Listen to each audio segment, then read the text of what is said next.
நேற்று விஜயன் அவர்கள் வந்துட்டு வேலூர்ல ஒரு பொதுக்கூட்டத்துல கட்சியோட நிர்வாகிகள் முதல்ல பந்தல் போட்டு அவங்களுக்கு நாற்காலிகளை கொடுத்து அவருடைய தொண்டர்களை வந்து மரியாதை கொடுத்து ஒரு கௌரவிச்சிருக்காங்கன்னு வச்சுக்கலாம். அந்த மாதிரி வந்துட்டு ஒரு ஸ்பீச் வந்து கொடுத்தாரு வேலூர்ல. நல்லா இருந்தது. நல்லா வந்துட்டு அவருடைய கட்சி கொள்கை பத்தி பேசியிருக்காரு, கோட்பாடை பத்தி பேசியிருக்காரு, ஐந்து கொள்கை தலைவர்களை பத்தி பேசியிருக்காரு. அப்புறம் அவங்க கட்சி நிர்வாகிகளெல்லாம் வந்து கௌரவிச்சிருக்காரு. இது சொன்னா நீங்க நம்புவீங்களா? வாய்ப்பே கிடையாது. அந்த ஸ்பீச் வந்து பாத்தீங்கன்னா ஒரு கிட்டத்தட்ட ஒரு 30 நிமிஷம் பேசியிருக்காரு. 30 நிமிஷத்துல அவர் பேசுறது திமுக தீய சக்தி, திமுக தீய சக்தி, இதை தவிர்த்து வேற எதுவுமே பேச கிடையாது. ஆரம்பத்துல ஒரு குட்டி கதை ஒண்ணு சொன்னாரு. எப்பவுமே சொல்லுவார்ல, நான் ஒரு குட்டி கதை ஒண்ணு சொல்றேன் நண்பா.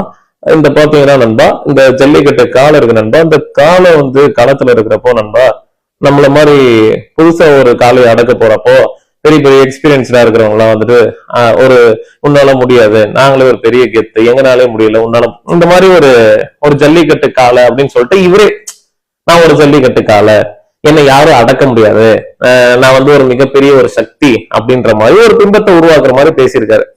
அதாவது இவர் யாரை கலாய்க்கிறாருன்னா, அரசியல்ல யாராலையும் சாதிக்க முடியாது, இவர் வந்து சாதிச்சிருவாராம். எப்படி? கட்சியோட செயல்பாடு 2 வருஷம், அந்த 2 வருஷம் செயல்பாடுல 50 பேரோட உயிர் காவு வாங்கியிருக்கு.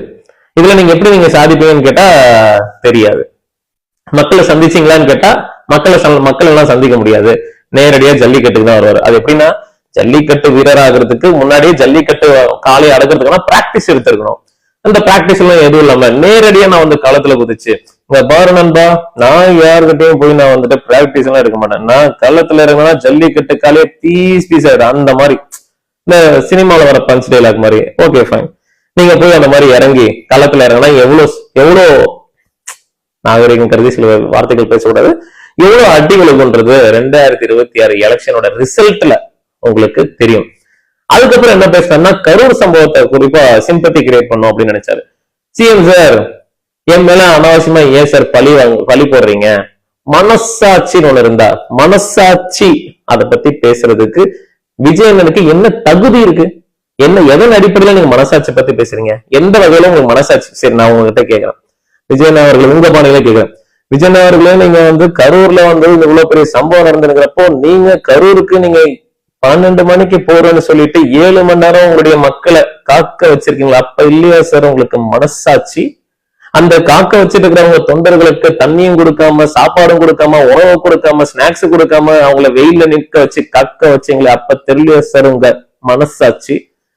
40 பேர் இறந்து போறப்போ உங்க கண்ணு முன்னாடி நீங்க பஸ் மேல ஏறி பாட்டிலுக்கு 10 ரூபாய் அப்படின்னு நீங்க பாட்டு பாடிட்டு இருந்தீங்களே, அப்ப கீழே உயிர் போயிட்டு இருந்ததே கூட்ட நெரிசல்ல, அப்ப எங்க சார் போச்சு உங்க மனசாட்சி? அங்கிருந்து நீங்க கிளம்பி போறப்போ வந்துட்டு நிறைய பேர் செத்து கிடக்குறாங்க, அப்பயும் நீங்க வந்து விமானத்துல பிரைவேட் ஜெட்ல நீங்க ஏற போறப்போ பத்திரிகையாளர் உங்களை கேள்வி கேட்கறாங்க, சார் 30 பேர் பக்கம் இறந்துட்டாங்க, நீங்க கிளம்புற நேரத்துல ஏதாவது பதில் சொல்லிட்டு போங்க சார்னு கேள்வி கேட்கிறப்போ நீங்க எதுவுமே சொல்லாம கண்டுக்காம நீங்க பிரைவேட் ஜெட்ல ஏறி பனையூர் பாப்பா போய் பனையூர்ல உறங்குனீங்களே, அப்ப எங்க சார் போச்சு உங்க மனசாட்சி? 40 பேர் இறந்தவங்க வந்துட்டு நேரடியா போய் பாக்குறது வக்கு இல்லாம, துப்பு இல்லாம, திராணி இல்லாம, தைரியம் இல்லாம தொட்டநாட்டிங்க விஜயன் அவர்களே நேர்ல வரவழைச்சு அவங்களுக்கு நிவாரணத்தை கொடுத்தீங்களே, அப்ப எங்க சார் போச்சு உங்க மனசாட்சி? சரி, 3 நாளுக்கு அப்புறம் நீங்க என்ன ஸ்டேட்மெண்ட் கொடுத்தீங்க?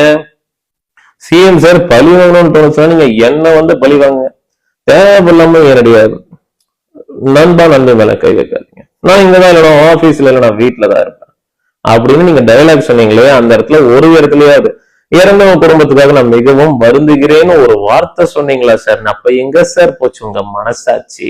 72 நாள் வந்து ஆள் தலைமறைவா இருந்துட்டு வெளியில வராம கரூர் சம்பவத்துல போய் ஆள் உள்ள ஒளிஞ்சு ஓடிகாலி விஜயன் அவர்கள் ஓடி ஒளிஞ்சிட்டு இருந்தீங்களே, அப்ப எங்க சார் போச்சு உங்க மனசாட்சி? இது எல்லாத்தையும் தாண்டி கேஸ் சிபிஐக்கு போனதுக்கு அப்புறம் தான் என்ன சொன்னீங்க? நீதி வெல்லும்னு சொல்லிட்டு ஒரு ட்வீட் போடுறீங்க. அப்ப கூட உங்களுக்கு மன்னிப்பு கேட்கணும்னு தோணலையா சார் உங்க மனசாட்சி? ஆக மொத்தம் மனசாட்சி பத்தி பேசுறதுக்கு விஜயனுக்கு குறைந்தபட்ச தகுதி கூட கிடையாது. ஆனா நீங்க வந்து மனசாட்சி பத்தி பேசுறீங்க. இது எல்லாத்தையும் தாண்டி சிஎம் சார் பழி போடுறீங்க எங்க மேல அப்படின்னு நீங்க சொல்றீங்களே, எங்களுடைய முதலமைச்சர் என்ன சொன்னாரு? எந்த ஒரு அரசியல் கட்சி தலைவரும் தன்னுடைய தொண்டர்கள் இறந்து போறது விரும்ப மாட்டாங்க. இது ஒரு அசம்பவமான ஒரு சம்பவம் நடந்துருச்சு, இது யாரையும் குறை சொல்லக்கூடாதுன்ற முதலமைச்சர் அவர்கள் வந்து இவ்வளவு தார்மீக பொறுப்பெடுத்து அவர் ஒரு ஸ்டேட்மெண்ட் கொடுத்திருக்காரு. அதுக்கு நீங்க கொடுக்குற ரிவெஞ்ச் இதுதாமா? அப்ப எங்க சார் போச்சு உங்க மனசாட்சி? மனசாட்சி பத்தி பேசுறீங்க. மனசாட்சி சோத்துல உப்பு போட்டு தின்றவனா இருந்தா, வெக்கம், மானம், சூடு, சொர்ணம் ஏதாவது விஜயனுக்கு இருந்தா மனசாட்சி பத்தி பேசிருப்பீங்களா? உங்க குடும்பத்துல உங்க பொண்ணோ உங்க பையனோ இல்ல உங்க மனைவியோ உங்க அம்மாவோ அப்பாவோ யாராவது இந்த கூட்ட நெரிசல்ல இறந்திருந்தா நீங்க இந்த மாதிரி பாதியிலே விட்டு போயிருப்பீங்களா விஜயனா? விட்டு போயிருக்க மாட்டீங்களா? ஏன்னா அது உங்க குடும்பம். இதுவும் இறந்து போனவங்க தமிழக வெற்றி கழகத்தின் தோழர்கள், தொண்டர்கள், ரசிகர்கள் தான், சாமானிய மக்கள் கிடையாது. இறந்தவங்க குடும்பத்துல இருக்கவங்க உங்க தொண்டர்கள். அத போய் பாக்கணும்னு கூட தோணல. இன்னி வரைக்கும் நீங்க கரூர் சம்பவத்துக்கு பிறகு கரூருக்கு ஒரு நாள் கூட நீங்க போக கிடையாது. கேட்டா எனக்கு பெர்மிஷன் இல்ல, லா அண்ட் ஆர்டர் இஷ்யூ வரும் அப்படின்றீங்க. என்ன பெர்மிஷன் இல்ல? பெர்மிஷன் இல்லாம தான் நீங்க வந்து பொதுக்கூட்டம் நடத்துறீங்களா?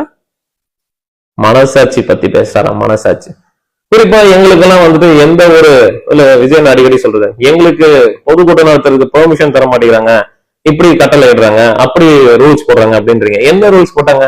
குழந்தைகளும் கர்ப்பிணி பெண்களும் வந்துட்டு வரக்கூடாதுன்னு சொல்றாங்க. கூட்டு வராதிங்க. செத்த யாரையா பொறுப்பெடுத்துது? நீ எடுத்துட்டியா ஃபர்ஸ்ட்? ஏன் செத்த நீங்க பொறுப்பெடுத்துறீங்களா? திமுக மேல தானே பழி போடுறீங்க. இந்த ரூல்ஸ் பொருள் என்ன தப்பு இருக்கு? வயசானவங்களை கூட்டு வராதிங்க, வரவங்களுக்கு தண்ணி கொடுங்க. இதெல்லாம் நெறிமுறைகள் எல்லா கட்சிக்குமே இருக்கு. வயசானவங்களை கூட்டுறதுங்க, தண்ணி கொடுங்க, சாப்பாடு கொடுங்க, அவங்களுக்கு ஸ்நாக்ஸ் ஏற்பாடு பண்ணுங்க. அவங்களை கர்ப்பிணி பெண்கள் குழந்தைகள் எல்லாம் கூட்டு வராதிங்க. நிழல் கூட அமைச்சு கொடுங்க, மருத்துவ உதவி கொடுங்க, வரவங்களுக்கு டாய்லெட்ஸ் வசதி ஏற்படுத்தி கொடுங்க. இந்த நெறிமுறைகள் எல்லாம் உங்க கட்சிக்கு மட்டும் கிடையாது, எல்லா கட்சிக்குமே இருக்குங்க மனசாட்சி சார்.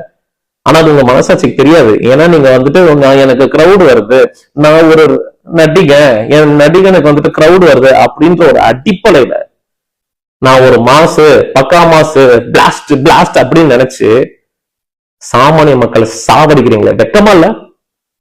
வெக்கமா இல்ல உங்களுக்கு எல்லாம்? பணக்காரன் திமிரு.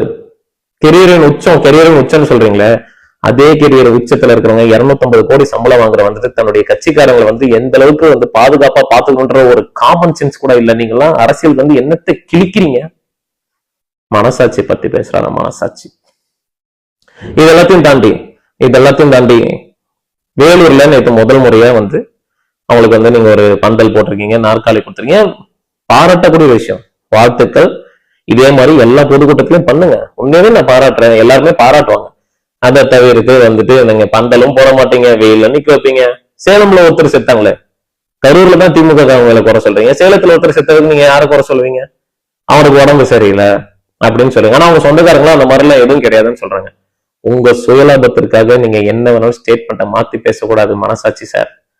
கரூர் சம்பவத்துல வந்துட்டு குறிப்பா கேஸ் சிபிஐக்கு மாறுறது வரைக்கும் உங்க கட்சியோட ஸ்லீப்பர் செல் மாதிரி வேலை பார்த்துட்டு இருக்கான் பாருங்க பிஜேபிக்கு. அம்மாவாசை ஆதவர்ச்சனா டெல்லியில போய் கூடாரம் போட்டு தங்குறப்ப தெரியலையா சார் உங்களுக்கு?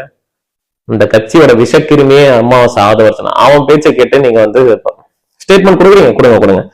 அவருடைய ஸ்கிரிப்டின் அடிப்படையில நேற்று ஒரு ஸ்கிரிப்ட் பேப்பர் ரெடி ஆயிருக்கு. அந்த ஸ்கிரிப்ட் பேப்பர் லீக் ஆயிருக்கு. அதுல வந்துட்டு சென்சிட்டிவான சென்சிபிள் அப்படின்னு கத்தி பேசுறேன். இது சென்சிட்டிவான சென்சிபிள் அப்படின்னு என்னத்துக்கு இந்த டைலாக்? அதுக்கப்புறம் போய் அழுறாரு. ஸ்கிரிப்ட் பேப்பர்ல அப்படி இருக்கு. லெஃப்ட் சைட்ல போய் நீங்க கொஞ்சம் அழுந்துருங்க, இப்ப கண்ணெல்லாம் தொடச்சிருங்க, இப்ப ரொம்ப அப்படியே சோகமா வந்துட்டு ஒரு சாரி சொல்லி ஆரம்பிங்க, சாரி அப்படின்னு சொல்லி ஆரம்பிக்கிறாரு. படத்துல இது வரைக்கும் நீங்க நடிச்சதே இல்லை. ஆனா படத்துல நிறைய அரசியல் வசனம் பேசுறீங்க. அரசியல்ல வந்து அரசியல் வசனத்தை பேசுறதை விட்டுட்டு படத்துல இருக்கிற பஞ்ச் டைலாக் பேசுறீங்க. நடிக்க வேண்டிய இடத்துல நடிக்கல, அரசியல் பண்றீங்க. அரசியல் பண்ண வேண்டிய இடத்துல வந்து நல்லா நடிக்கிறீங்க. நல்லா இருந்தது. ஆஸ்கருக்கு நான் பரிந்துரை பண்றேன் விஜய்னா, சூப்பரா இருந்தது. அப்ப கூட குறைந்தபட்சம் ஜனநாயகன் படம் ரிலீஸ் ஆகாம இழுத்தடிச்சிட்டு இருக்கானுங்க வந்து பாஜக அரசு. அவங்களை கண்டிக்கணும்ன்றது கூட அவங்களுக்கு தைரியம் இல்ல, பயந்தான் கோலிங்க. சொந்த படத்துக்கே குரல் கொடுக்கறதுக்கு துப்பு இல்ல, தானி இல்ல, தைரியம் இல்ல, தொடல் அடிங்க. இப்படி இருக்கப்ப நீங்க எல்லாம் தமிழ்நாட்டு மக்களுக்கு என்ன குரல் கொடுப்பீங்க? நாளைக்கு ஒருவேளை நீங்க ஆட்சி அதிகாரிக்கு வந்துட்டோம்னா பிஜேபிக்காக வந்துட்டு உங்களை நெருக்கடி கொடுக்குறாங்க, ஃபண்டு கொடுக்காம இருந்தாங்கன்னா நீங்க என்ன கொத்தரிமையா இருப்பீங்களா? இப்ப இருக்கிற மாதிரி சோறு தானே பண்றீங்க. பிஜேபி எதிர்த்து நின்று பேச தெரியாதா? பிஜேபி தமிழ்நாடு தலைவர் வந்துட்டு ஆக்ட்ரஸ் த்ரிஷா மேடம் வச்சு உங்களை கம்பாரிசன் பண்ணி பேசினாங்களா? ஏன் ஒரு கண்டன அறிக்கை சொல்றதுக்கு துப்பு இல்ல? உங்க மேல இவ்வளவு பெரிய அவப்பேர் ஏற்படுத்துற மாதிரி வந்து பிஜேபிக்காரங்க வந்து பேசினாங்களா? அதுல ஒரு கண்டன அறிக்கை தெரிவிச்சீங்களா? இல்ல ஆதவர்சன் ஏதாவது கண்டன அறிக்கை தெரிவிச்சனா? ஏன் தெரிவிக்க மாட்டான்? அவன் தெரிவிக்க மாட்டான். ஏன்னா பிஜேபியோட கைகூலி, பிஜேபியோட கொத்தடிமை அவன். இங்க வந்து ஸ்லீப்பர் செல் வேலை பார்த்துட்டு இருக்கான் டிவிகேல. தமிழக வெற்றி கழகத்தின் தொண்டர்கள் தயவுசெய்து புரிஞ்சுக்கோங்க, விஜயனா நல்லவர், நான் மறுக்கல, விஜயனா ரொம்பவே நல்லவர். ஆதவர்ஜனா பேச்சை கேட்டு கேவலத்தின் உச்சமா மாறிட்டு இருக்காரு. என்ன டயலாக் பேசுறாரு நேத்தெல்லாம் சம்பந்தமே இல்லாம. அவர் பேசுறது எல்லாம் சினிமா வசனமா தான் இருக்கு. திமுக பிரதான இருக்கு, திமுக மட்டும் எதிர்க்கணும். பேசுற டயலாக் பஞ்ச் டயலாக் எல்லாம் சினிமாவில் பேசுற மாதிரி இருக்கு. அரசியலே பேசல. ஒரு சமூக நீதி பத்தி பேசுனீங்களா? சமூக நீதியின் அடிப்படையில கவின் ஆணவ படுகொலை பத்தி பேசுனீங்களா? திருப்பரங்குன்ற இஷ்யூ பத்தி பேசுனீங்களா? இடஒதுக்கீடு பத்தி பேசுனீங்களா? பெண்கள் பாதுகாப்பு பத்தி பேசுனீங்களா? இதெல்லாம் எதுவுமே பேச கிடையாது. என்ன இதுல வந்துட்டு நான் முதலமைச்சர் ஆனா ஒவ்வொரு கிராமத்துக்கும் நான் போவேன். நீ முதலமைச்சர் ஆனதுக்கு அப்புறம் ஏன் கிராமத்துக்கு போற? இப்ப என்ன கலந்துட்டு இருக்கீங்க? நீ முதலமைச்சர் ஆனாதான் நீங்க கிராமத்துக்கு போவீங்களா? ஒரு தலைவன் திரையில இருக்கிறதுக்கும் தரையில இருக்கிறதுக்கும் வித்தியாசம் இருக்கு. தரையில இருந்து ஒவ்வொரு இடத்துக்கும் தன்னுடைய கால் பாதத்தாலும் நடந்து போறவன் தான் உண்மையான ஒரு தலைவன். என்ன முதலமைச்சர் ஆக்குங்க, அப்புறம் நான் வந்து உங்களை பாக்குறேன்னு சொல்றது வந்து அது பேர் தலைவன் கிடையாது. அவன் பேர் ஒரு கோலை, அவன் ஒரு காமெடின்னு அர்த்தம், அவன் ஒரு பச்சொந்தின்னு அர்த்தம், தமிழத்தின் துரோகின்னு அர்த்தம். அரியாசன் உங்களை உட்கார வச்சதுக்கு அப்புறம் தான் நீ மக்களை பார்ப்பனா, அப்புறம் எதுக்கே நீங்க அரசியல் வரீங்க? அப்ப இருந்தா உங்களுக்கு அரசியல் பண்ண தெரியாதா? அரசியல் பண்ண தெரியாம நீங்க என்னையா இந்த அளவுக்கு கேவலப்படுத்தி வச்சிருக்கீங்க? பேசுறாங்களாம் அரசியல் மனசாட்சி பத்தி. அதுல குறிப்பா வந்துட்டு கடைசியா விஜயன் அவர்கள் முடிக்கிறப்ப வந்துட்டு என்னுடைய நண்பர் புது ஃப்ரெண்ட் ஒருத்தர் இருக்காரு. யாருன்னா ஸ்டாலின் சாரம், சிஎம் சார் உங்களுக்கு நண்பர். இதுல வந்துட்டு 50 வருஷம் அரசியல் வாழ்க்கையில வந்துட்டு நான் உங்களை காலி பண்ணிடுவேன் அப்படின்னு. எப்படி 2 வருஷத்துல மக்களை சந்திக்காம சட்டமன்ற உறுப்பினர் ஆகிறதுக்கு முன்னாடி தோல்வி அடைஞ்சிருக்காரு எங்க முதலமைச்சர். மேயரா இருக்காரு, அமைச்சர், துணை முதலமைச்சர், எதிர்கட்சி தலைவர் ஆன பிறகுதாங்க முதலமைச்சரா இருக்காரு. உங்களை மாதிரி நேரான முதலமைச்சர் பதவிக்கு தான் நான் வரணும்.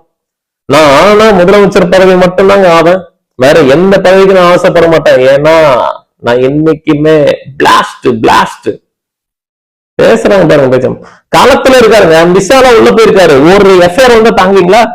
சரி, ஓகே. ஒரு சிம்பிள் லாஜிக்குங்க. நாகரிகத்தின் உச்சத்துல இருக்கக்கூடிய எங்க முதலமைச்சர் முத்துவேல் கருணாநிதி ஸ்டாலின் அவர்கள் நாகரிகம் கருதி விஜயன் அவர்கள் மேல எஃப்ஐஆர் போடல, அவர் மேல எந்த ஒரு கேஸும் வந்து ஃபைல் பண்ணல. ஒருவேளை அம்மையார் ஜெயலலிதா, கொடுங்கோல் ஆட்சி கொடுக்குற அம்மையார் ஜெயலலிதா ஹிட்லர் போல் வந்து ட்ரீட் பண்ணுவாங்க. அந்த மாதிரி ஒரு ஆட்சி நடந்துட்டு இருந்தா, அம்மையார் ஜெயலலிதா அவர்கள் உயிரோட இருந்தா விஜயன் அவர்கள் மேல எஃப்ஐஆர் போட்டு உள்ள வச்சு நாட்டம் கட்டிருப்பாங்க. அடி சும்மா வெளுத்து வாங்கியிருப்பாங்க, கொசுக்கடியில தூங்க விட்டுருப்பாங்க. அதோட அரசியல் வாழ்க்கைக்கு க்ளோஸ் பண்ணிருப்பாங்க. நாகரிகம் வந்து போனா போதுன்னு பொழைச்சு விட்டோம். இல்லைன்னா எஃப்ஐஆர் போட்டு ஒரு ரவுண்டு தாங்க மாட்டேங்குது. உங்க கட்சியில இருக்கிற ஒத்த உடம்பு ஓட விட்டுருப்பாங்க. வந்து விஜயன்னு சொல்லிட்டு ஒத்த கூட நின்றுருக்க மாட்டான், பனையூர்ல துரத்தி விட்டுருப்பாங்க, அடி வம்சம் பண்ணிருப்பாங்க. ஆனா நாங்க நாகரிகம் கருதி இந்த மாதிரி எதுவும் பண்ணாம போனா போதுன்னு விட்டு வச்சிருக்கோம். அப்படி விட்டு வச்சா இஷ்டத்துக்கும் வாய் வந்தபடி பேசுவீங்களா? இது திமிரு, வேற எதுவும் இல்ல. யாரும் நம்மள வந்துட்டு கேள்வி கேட்கல. இன்னி வரைக்கும் சிஎம் சாரோட வாயிலிருந்து, சிஎம் சார் ஸ்டாலினோட வாயிலிருந்து ஒரு இடத்துல கூட விஜய் அப்படின்னு பேரை கூட சொல்லல. உன்னை ஆளாவே மதிக்கல. உன்னை ஏதாவது ஒரு ஆளை மதிச்சாங்க? விஜய்ன்ற பேரை கூட சொல்லலையே. நீ வந்து என்ன வேணாலும் கத்திட்டு போ, காமெடி பண்ணிட்டு போ, எங்களுக்கு தெரியும் எங்க செயல்பாடு இருக்கு, நாங்க கொண்டு வந்த திட்டம் தான் எங்களை பேசும். ஊழலை பத்தி பேசுறான், ஊழலை பத்தி பேசுறானா ஊழலை ஒழிச்சிருவான். ஒளிப்படத்துக்கு திருட்டுத்தனமா வாங்கின பிளாக் மணிக்கு வரி கட்டாம ஏமாத்தி கவர்மெண்ட்டை ஃப்ராட் பண்ணிக்கிற ஊழல்வாதி விஜய் அவர்கள் வந்து திமுக பத்தி பேசி என்ன தகுதி இருக்கு? 1 கோடி ரூபாய் 50 லட்சம் ரூபாய் ஃபைன் போட்டிருக்காங்க, கட்டிட்டு போயா. அதை கட்டுறதுக்கு துப்பு இல்ல, திராணி இல்ல. ஊழல் பத்தி பேசுறீங்க. கார் வாங்கினதுக்கு இறக்குமதி வரி கட்டுறதுக்கு திராணி இல்ல. கேட்டா வந்து ஏழை எவ்வளவு காசு சொல்லு, நான் அனுப்பிச்சுடுறேன். 4 லட்சமா 5 லட்சமா இல்ல கோடினா சொல்ல, சொத்தை எடுத்து கூட அனுப்பிச்சுடுறேன். கேட்ட கெரியரின் உச்சம். ஒரு காருக்கு இறக்குமதி வரி கட்டுறதுக்கு துப்பு இல்ல. சரி,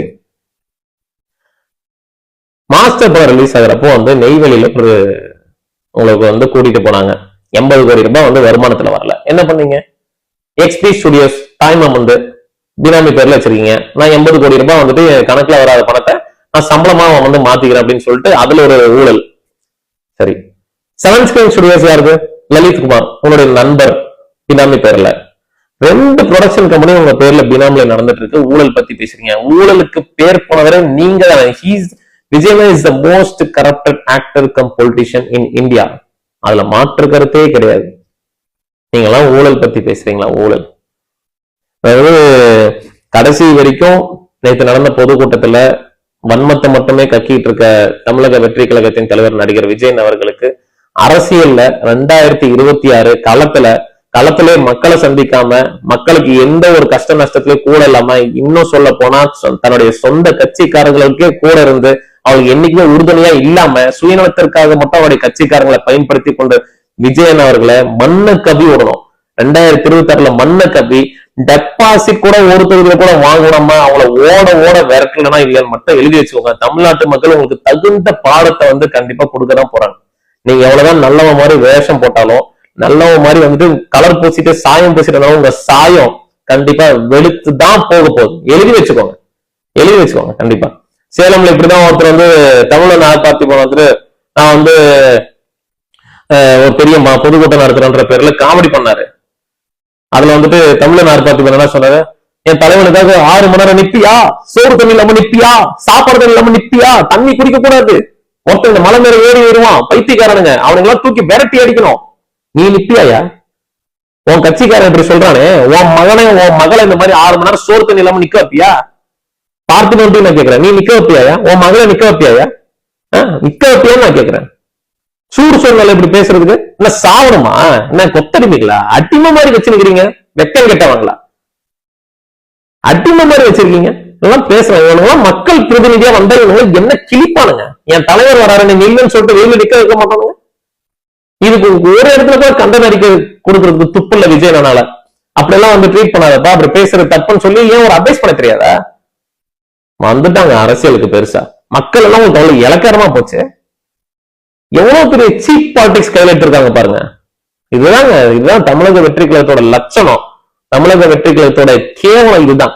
மக்களை மதிக்க மாட்டாங்க. இதுல விசில் அடிச்சுட்டு சும்மா இரிட்டேஷன் பண்ணிட்டு இருக்கு. ரைட்டு, ஃபைனலா கன்க்ளூஷன் வந்துடுறேன். தமிழக வெற்றி கழகத்தை 2026 ஓட ஓட விரட்டணும். அவங்கள மண்ண கவ போறது உறுதி. டெபாசிட் கூட வாங்கக்கூடாது. டெபாசிட் கூட வாங்காம கம்ப்ளீட்டா அவங்களை வாஷ் அவுட் பண்ணி அமைச்சிடணும். இது மரணடியா இருக்கணும்.